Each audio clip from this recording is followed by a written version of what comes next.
Case of damned if you do, damned if you don't. Now that China is relaxing its strict zero COVID policies after 3 long years, which it says it enforced at the expense of its economy, but for the sake of its people, Western media are having a field day with headlines like these. But did you know that as of May this year, more than 1 million people have died from COVID in the U.S.? We learned that more than 1 million Americans have now died from the disease, a milestone we didn't want to think about but knew was coming. In a pandemic that's far from over. That's more than any country in the world. Now, did we see the same hysteria in the media as we're seeing now with China?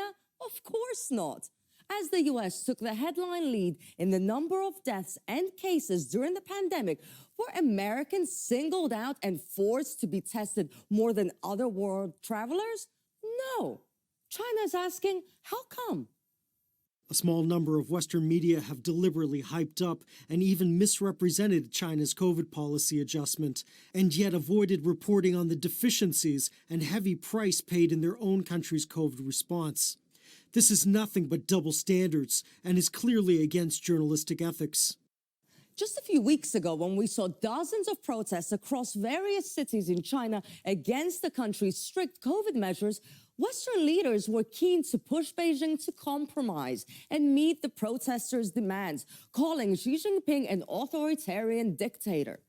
China has to figure out a way forward on dealing with COVID, a way forward that answers the health needs, but also answers the needs of people. Lockdown is not a policy that we support here. But obviously there are people in China that have concerns about that, and they're protesting that, and we believe they should be able to do that peacefully. I think we're seeing the Chinese people speak up for more freedom against the COVID lockdown policies. I support that. Well, what happened? You got what you wanted, didn't you? And now people are changing their tune, applauding China's original success in containing the virus and saying that now it's a disaster. Even Japan, which was asking China to relax its quarantine measures just a month ago, is now afraid of Chinese travelers. And in America, as always, the double standards are comical. Remember when the Biden administration was smearing Trump's China travel ban at the start of the pandemic as racist? No Republican president has done this. No Democratic president. We've had racists, and they've existed. They've tried to get elected president. He's the first one that has.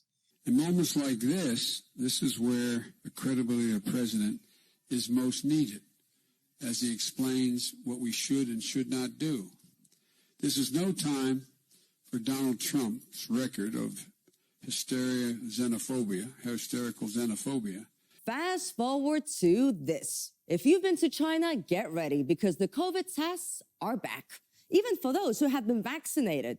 So what was the plan? Or is it more of a make it up as you go along kind of approach, as long as it's against China? Who knows? Either way, it's clear that in today's reality, whatever Beijing comes up with, it's wrong. It locks people up, authoritarian. It opens up, it's reckless and a threat to the world. But maybe it should be about letting countries sort their problems out themselves.